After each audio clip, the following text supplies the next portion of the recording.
Hey everyone, welcome to All Together Now, Fridays with the Moth. I'm your host for this week, Brandon Grant, the Moth's Director of Marketing. For the LGBTQIA community, the month of June usually signifies the beginning of the Pride season.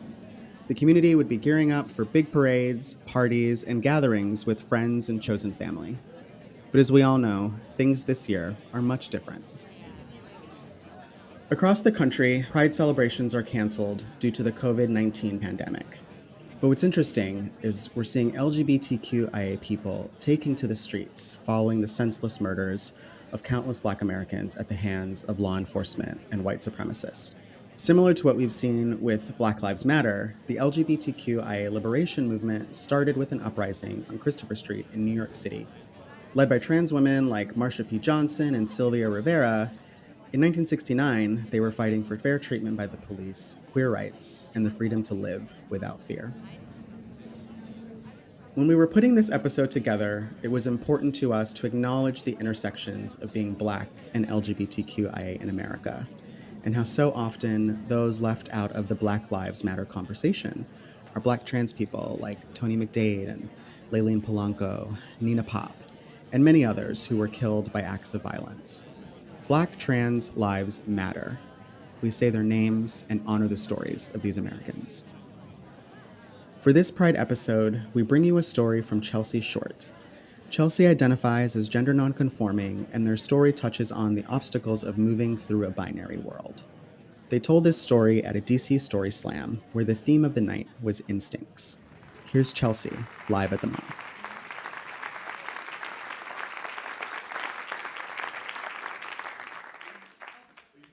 Hi, everybody. I often joke that my real father is the Dos Equis spokesman and the most interesting man in the world. I know you could tell from the bun, the man bun that I'm wearing. It's not because my father was not in my life. He was, of course. It's just that my father never really accepted me as a young queer kid, like a young masculine kid. So like whenever I would ask like, Dad, hey, can I get one of those pocket knives you got my brothers? My dad would be like, no, right? Or, hey, Dad, that flag football looks really fun. Can I try it? I see my brothers are doing it, and no, right? So I thought, the Dos Equis guy, he can teach me everything I need to know about being masculine, right? I just get the hair, get the clothes, just be the best dancer, like try to learn languages, know like a few phrases in each. Just be as interesting as you can, and then you'll have it. You'll be the perfect stereotype of masculinity. You'll be charming. You'll always have something smart and fun and to say. Perfect. But that's not it, right? My dad did a great job of raising me, right? He gave me so much. He definitely sat me down and gave me all the talks I needed with my mom about, yes, being a Black woman, you have to be twice as good to get half as much. When I started my journey as a young adult, I kind of thought, all right, I got it. I'll do it all. One night I was coming back from a stand-up show in Arlington, and I was driving home on Rock Creek Parkway to my apartment in the city. And I was driving along, and if you know Rock Creek, it's dark. There aren't that many streetlights. It's like one lane in some spots. And I was driving along, and whoop whoop, police lights show up in the back in my rearview mirror, and I got immediately really nervous. Because this was actually the week after Philando Castile was murdered and the week after Alton Sterling was murdered. And it hit me all at once that this was the first time I was being pulled over appearing as masculine as I'd been. And just because I kind of got that feeling that this guy had been following me for a while. Because if he was following me for the reason I thought he was, I had done that several miles ago, okay? So why is he pulling me over now? Something's wrong. And the place where he pulled me over made me nervous too, because yes, everybody was nervous, especially with interactions with cops, Black people interactions with cops at the time. And the place where he pulled me over in Rock Creek Park, there was no space for cars to safely pass him. There was no overhead light. And I know that when a police officer is feeling uncomfortable, the likeliness of me getting injured goes up. So I was super nervous. And I realized my dad did not prepare me for this. And how could he have known that I would be in this situation when he thought that I was always going to be his little girl? So I did everything I overheard my father tell my brothers to do. All right, get your wallet out, put it on your thigh, put your hands on the wheels, don't move, turn off the music, turn off the car. Came up to my window. He was like, hey, what you doing? Blah, blah, blah, blah.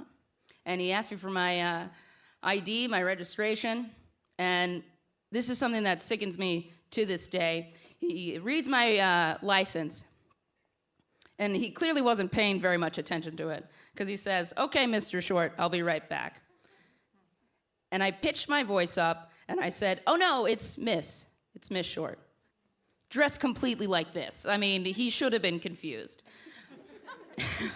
But the thing that makes me sick about it is that my instinct was to hide my gender for survival. And even now, looking back at that time, it strikes me how tough it is to be a black person, to be a queer black person in this world that's always changing, that's changed so much since I came out, since I was a kid, to how we respond to queer people, to being trans. There's so much about survival here that's instinct and luck, and that I tried to hide my gender, hide it in black femininity, which didn't save Sandra Bland. And why? Why did I come up with that solution? It's just, I guess it came from fear. The next day, I posted on Facebook about what had happened to me, and I had the most amazing reaction. Everybody that said something loving and compassionate, they were all black men who had been through a similar experience and were welcoming me into this twisted brotherhood, and it was like masculinity come full circle. Thank you.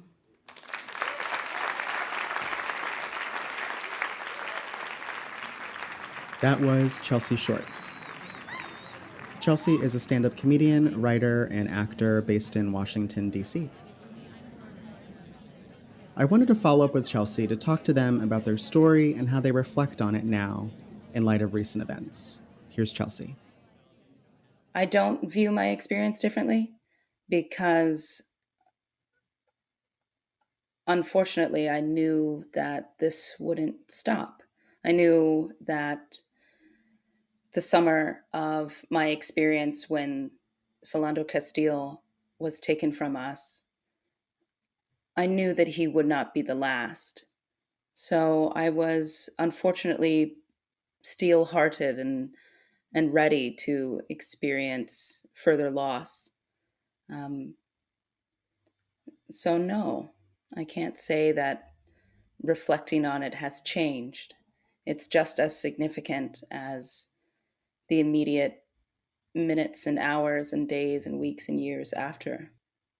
I don't know if that's, being a realist or being a pessimist, but it helps me survive. We also talked about how Pride will be different moving forward. The last few years have been trying for our community to celebrate Pride. This one, where we're processing loss and separation. And only a few years ago, when we were processing the loss from Pulse. So I'd like to see a Pride that grows with the recent social initiatives or social movements. It becomes more intersectional, of course, but that it's sustained, that it's sustained longer than just this month. As we finished our conversation, I asked Chelsea what they hoped people gain from listening to their story. Part of me hopes that my story haunts you, that it carves out its own little place in your heart so you can't forget it, and that it sometimes sneaks up on you when you're making a decision that could be more loving, when you're faced with the opportunity to choose a more loving or less loving path, my story reverberates in your ear. I hope you think of Black trans people in all the ways you haven't before, and consider us more when you're building your communities, when you're building your boardrooms, when you're building your plans for the future. I hope it helps people find the motivation to defund the police. I hope when you say Black Lives Matter, I hope you think of my life, because the story has stayed with you. That was Chelsea Shorte. To learn more about Chelsea, head to the extras for this episode on our website, themoth.org/extras. All Together Now, Fridays with the Moth is dedicated to helping you foster a dialogue between your loved ones. We hope you'll use these prompts as a springboard to talk about the difficult issues our country is facing. Thinking about Chelsea's story, here are some questions that might help you dig deeper. When was a time you felt the need to change who you are to fit in? Would you make that same choice again? When we talk about intersectionality, we're talking about the ways that our identities interact with each other. For example, I identify as A and B, so my experience of being A is different than someone who identifies as A and C. Thinking about that, what forms of intersectionality do you live with? You can also find these prompts in the extras for this episode on our website at themoth.org/extras. As an organization, we want to acknowledge that we lack stories from Black and brown LGBTQ folks, especially Black trans women. We're working to change that because we want to hear from you. You can pitch us your story right on our website, themoth.org.